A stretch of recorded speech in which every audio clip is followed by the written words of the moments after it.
खंडी block कोंकिया panchayat रे गंजाम जिला आदिवासी उन्नयन संगठन प्रतिष्ठा दिवस पालित होईची।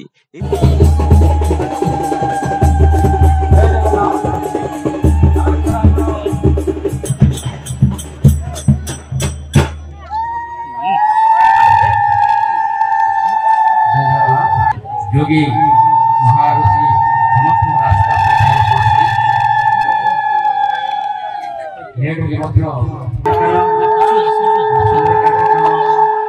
मुख्य अतिथि भाव हरप्रिय आश्रम मुख्य जोगी देवदत्त महाराज जोगदे प्रदीप प्रज्वलन करथिया बेले सम्मानित अतिथि भाव राष्ट्रदीप पत्रिकार राज्य संपादक डॉक्टर जालेन्द्र त्रिपाठी, आईनजीवी पीताम्बर साहू, सुरेन्द्र कंवर, सरपंच शेखर नायक, त्रिनाथ मल्लिक प्रमुख उपस्थित रही विभिन्न स्थान में हेउथिबा आदिवासी मानकर शोषण और प्रतिबंधक उपर मत व्यक्त करथिले। गंजाम जिल्लार कुई कंध समाज एक विशाल जन समाज को अपन संबोधन करिवे।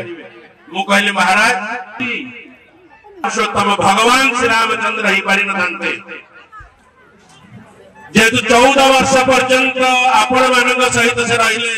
वनवासी मानव पखरे नीति आदर्श शिष्टाचार संस्कार अच्छी से मानव देखिले स्वयं मां जगदम्बा को देखिला फिर हमको लगे सरल अमायक जीवन आ शांत परिवेश भगवान प्रथम आसिले मूर्ति को